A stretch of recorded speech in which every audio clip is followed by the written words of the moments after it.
Hello, my name is Tony Bowen, and I'm joined today by my colleague Wendy Sullickson, and we are from FMA. On today's webinar, we're going to be discussing the Payroll Protection Program. We're here to provide you an overview and how nonprofits can get ready to apply for the program. Note that we are recording this webinar on the evening of April 2nd, after the SBA released brand new guidance. We encourage you to check out the SBA's website for continued guidance and updates. So what will we be covering today? First, we're going to start out with a basic overview of the program, and then we will discuss how nonprofits can apply, how to estimate the average monthly payroll and total loan amount that you will need to complete on your application, and then we will share additional resources that are available. I'm now going to turn it over to my colleague Wendy to get us going. Thank you, Tony. I'm pleased to be here today to share an overview of the Paycheck Protection Program and how nonprofits can apply to get the benefits from this program. The federal government, Congress, very recently adopted the Paycheck Protection Program to help to keep workers on payroll. It's an important thing to keep in mind as we learn more about how the program works and how to apply for the program.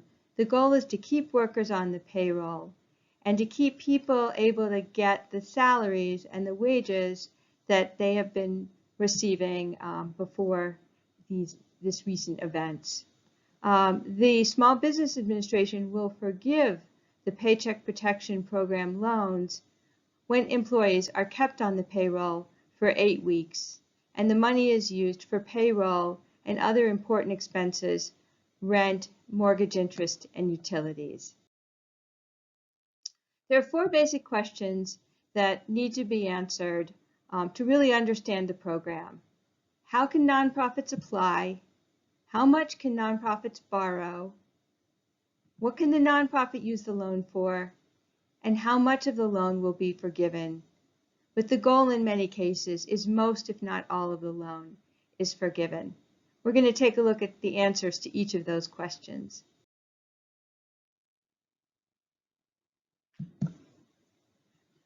The first question is, can you as a nonprofit apply? There are a few simple rules. You need to have 500 or fewer employees who principally reside in the United States. This is a standard Small Business Administration requirement. 500 or fewer employees. You must certify that the current economic uncertainty is affecting your nonprofit.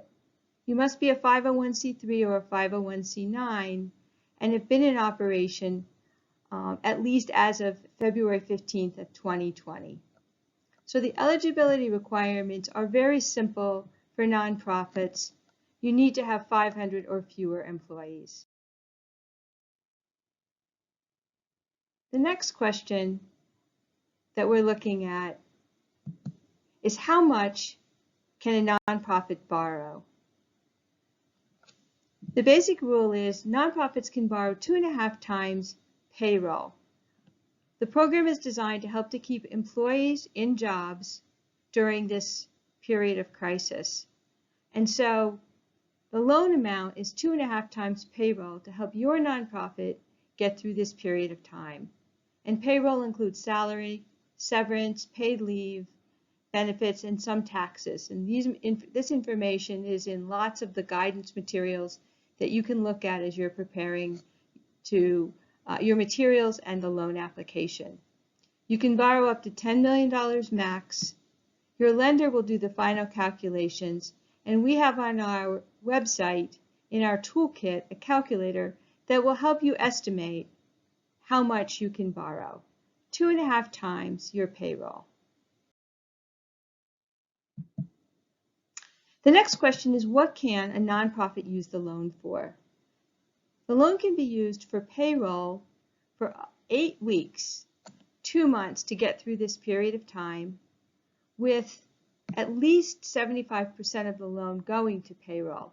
It can also be used for some other important expenses for nonprofits, like utilities, rent, and mortgage interest. These are the expenses that qualify. Once your nonprofit has borrowed the money, the question is how much of that loan will become forgiven? How much of that loan will be converted to a grant?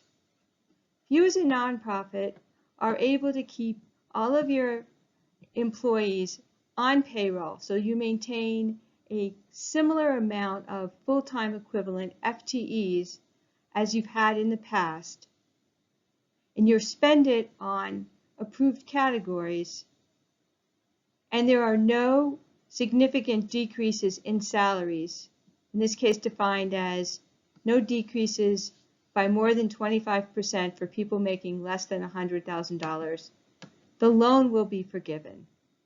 The details are in the guidance that accompanies this overview. Overall, if you're able to keep employees on payroll and make no significant cuts, your loan will overall be forgiven. So what do you need to do immediately as a nonprofit in order to qualify? There are 3 important things to do right now if you haven't started them already. The first is to reach out to your bank and confirm if they're an SBA lender who will be processing applications and get in line. Find out what it takes to get in the queue and get in the queue. Stay with your contact with your bank till you're in a queue for your bank. Every bank is creating those right now. If your bank isn't an SBA lender, seek a referral or try to find a bank through other relationships that you have. The second is to make sure your board has approved your loan. We also have a template for a resolution on our website, the FMA website, at the toolkit that you can use as a starting point for getting your board approval. And thirdly, if you haven't done so already, start right away to gather payroll information for the last 12 months so you can establish what your payroll is on a monthly basis and borrow 2.5 times that. What documents do you need to apply? In general, what we're seeing is you'll need to complete a very short application, the SBA loan application. You'll need to complete a tax information authorization form so that your bank can confirm your payroll and other information with the IRS, and you'll need 12 months of payroll data. What else might you be collecting just in case? Because every lender will have their own requirements. So the Jewish Federation of North America, which has been a colleague of ours in this work and has created some wonderful guidance, and you'll find information about how to reach them in this PowerPoint and also on the website. The Jewish Federation of North America suggests your payroll tax reports, which have been filed with the government, also copies of your payroll information that you can produce from your payroll system, whatever you're using, and then documentation of your other expenses like your health insurance premiums and your retirement plans. You might also consider having proof of your incorporation and your bylaws, typical kinds of materials you would have when you're doing a loan borrowing. So we wanted to show you the application so you can see again it's very simple. It can be completed actually when you fill it out in just a short amount of time once you've gathered the information. The key information you'll see towards the middle, you're going to include that average monthly payroll that you've been able to calculate. You're going to multiply it by 2.5 times, and that's going to give you your loan amount. So if your average monthly payroll was $500,000, you would be entitled to borrow $1,250,000. You're also going to fill out the number of jobs, and as we just said earlier, that is the number of employees that you have in your organization. In terms of filling out the owner name, we suggest that you put NA 501c3. That's a way to complete that item. Here is another view of what's on the application, the same fields we just saw, each one laid out with instructions. Thank you for that overview, Wendy. Now we're going to discuss two of the calculations that appear on the application, the average monthly payroll and the total loan amount. Let's start with how we define average monthly. Our interpretation of the guidance is that you have two options. Most applicants will use the last 12 months of payroll information from before you apply for the loan. In this case, we recommend using April 1st, 2019 through March 31st, 2020. If you're a new organization that did not exist during that time period, you may want to consider using January 1, 2020 through February 29, 2020. If you're a seasonable employer, we encourage you to continue to check the SBA guidance and check with your lender before applying.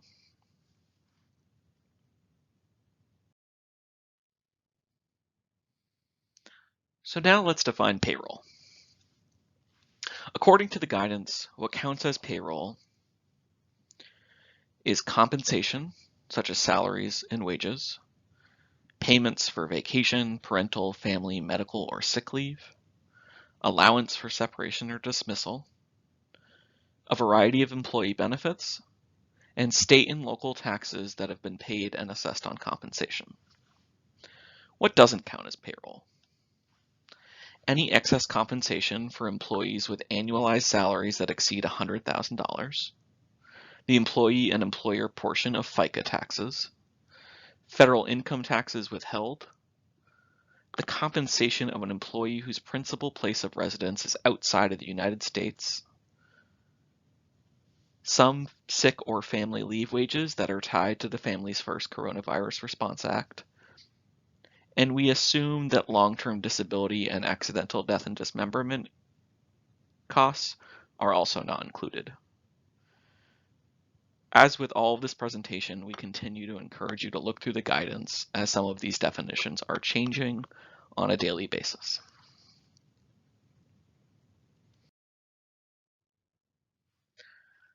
So overall, what's the calculation? You're going to take the total allowable payroll costs during the calculated period divided by the number of months in that calculated period. That will get you your average monthly payroll. As we mentioned, the default will be the last 12 months of payroll. So you'll be taking your total payroll and dividing it by 12. Do remember that the lender will ultimately calculate after you apply, but the goal is to get as close as you can. So how do you calculate the loan amount? You simply will take the average monthly payroll, multiply it by 2.5, and that will get you the loan amount. As Wendy mentioned, this is intended to get you through 8 weeks of payroll, plus have some funding to pay for rent, utilities, and mortgage interest. At FMA, we love a good spreadsheet, and so we've created a calculator to help you estimate your average monthly payroll costs and the estimated total amount. If you go to our website, you'll be able to download the calculator. And in the Excel spreadsheet, you will see 3 tabs. The first is instructions, and then the second are 2 different calculator options depending on what data you have readily available. We recommend starting with option number 1, where you will be inputting all of your employee data. To get started, you'll first answer which statement best describes your organization. This is where you have the opportunity to describe if you're a new organization or not. We've left the default to be that the payroll period will correspond to April 1st, 2019 through March 31st, 2020. Next, you're going to complete each column of data for all of your employees, which you will see here. After you input the data, it will run an automatic calculation so that you get your average monthly payroll cost and the estimated total loan amount. As we discussed earlier, this is just an estimator, and you'll work with your lender to calculate the very specific amount. We have a second option if you don't have all of your per employee data readily available. by the time you're running the calculations, where you can put in the amounts that you know for the total payroll and then do an estimate of the percentage of total payroll that you believe are for benefits and state and local taxes in order to calculate your unallowable and allowable expenses.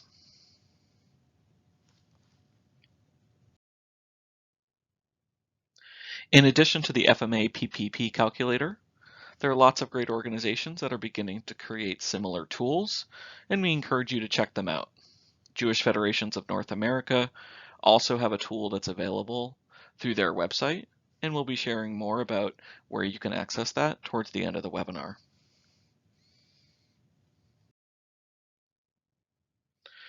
So when can you begin applying? Some lenders are starting to accept applications on Friday, April 3rd, but we are seeing indications that many lenders will be waiting until Monday, April 6th, once the guidance is clearer and everyone has had time to build their intake process. Either way, we encourage you to be prepared and act quickly. As we start to close out today's webinar, we want to share a few last remaining tips and tricks. As a reminder, the program is first come, first served. So if you have any doubts about whether or not you should apply, at least begin the conversations with the bank and start talking to your board. There's no fee to apply, and there's no obligation to accept the loan if it is offered to you. As we've discussed, guidance is evolving daily. Please be prepared to pivot. And lastly, do not assume you will get approved. At FMA, we care about the financial health of nonprofits all across the sector. We encourage you to continue monitoring your cash flow, connecting with your funders, and going through scenario planning. We have provided some additional resources on our website, as well as on strongnonprofits.org, including a cash flow template to help you monitor your cash flow, and a revenue scenario analysis tool to help you analyze the likelihood of ongoing revenue.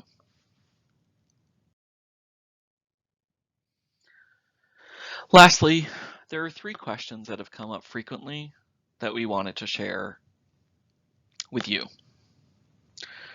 First off, many people have asked, are independent contractors part of average monthly payroll calculations? Simply put, no.